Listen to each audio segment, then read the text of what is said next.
చిత్తూరు జిల్లా నగరి నియోజకవర్గంలో మాజీ మంత్రి ఆర్కే రోజాకు భారీ షాక్ ఇస్తోంది వైసీపీ అధినాయకత్వం. జగనన్న అంటూ ఆమె ఫైవ్ బ్రాండ్ గా వైసీపీలో రాజకీయాలు చేశారు. వైసీపీ తరపున 3 సార్లు ఆమెకు టికెట్ను పార్టీ ఇస్తే 2 సార్లు గెలిచారు. ఇక 2024 ఎన్నికల్లో ఓటమిని కూడా చవిచూశారు. ఇక ఇదిలా ఉండగా ఓటమి తర్వాత ఆమె నగరికి దూరంగా ఉంటున్నారు అన్న విమర్శలు పార్టీ క్యాడర్ నుంచున్నాయి. అంతేకాదు ఆమెకు మంత్రి పదవి ఇచ్చినా పార్టీని పటిష్టం చేసుకోలేకపోవడంతో పాటు నియోజకవర్గంలో వర్గ పోరుని పెంచటం వల్ల కూడా ఆమెకు 2024లో తీవ్ర నష్టం వాటిల్లింది అని అంటున్నారు. ఇక పార్టీ ఓటమి తర్వాత ఆమె అప్పుడప్పుడు మీడియా ముందుకు వస్తున్నారు. ఇక కూటమి ప్రభుత్వం మీద విమర్శలు చేస్తున్నారు.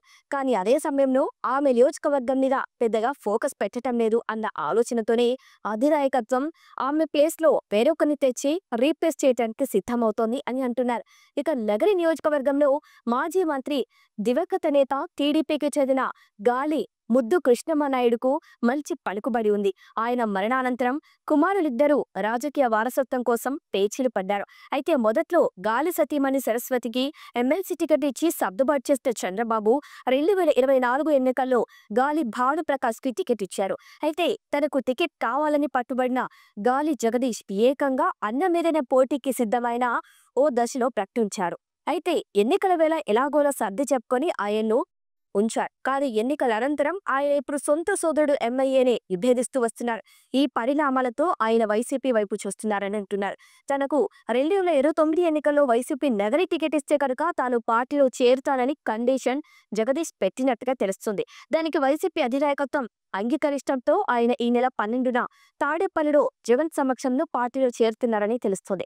ఇక గాలి కుటుంబానికి ఉన్న రాజకీయ పట్టుతో పాటు జగదీష్ సొంత మామ కర్ణాటకలో బీజేపీ ప్రభుత్వంలో మంత్రిగా పనిచేసిన అనుభవం ఉండటం ఆయన మద్దతు కూడా కలిసి వస్తుందని భావిస్తున్నారు. ఇక నగరిలో వైసీపీకి ఈ విధంగా బలమైన రాజకీయం ఏర్పడుతుందని లెక్కలేస్తున్నారు. ఇక ఇవన్నీ పక్కన పెడితే నగరిలో జగదీష్ కి టికెట్ ఇస్తే అప్పుడు రోజా పరిస్థితి ఏమిటి అన్న చర్చే సాగుతోంది. అయితే ఆమె సేవలను పార్టీ కోసం ఉపయోగించుకుంటారని, పార్టీ అధికారంలోకి వచ్చాక ఆమెను వేరే విధంగా న్యాయం చేస్తారని చెప్తున్నారు. మరి దీనికి ఆమె ఎంతవరకు అంగీకరిస్తారు అన్నది చూడాలి. ఒకవేళ లేడీ ఫైవ్ బ్యాండ్ రోజా ఆగ్రహించి అలిగితే ఆమె ఏం చేస్తారు అన్న చర్చ కూడా ఉంది. ఇక చూడాలి మరి ఏం జరుగుతుందో. మొత్తానికి నగరిలో రోజాకు భారీ షాక్ తగలబోతున్నదని మాత్రం కన్ఫర్మ్ అంటున్నారు.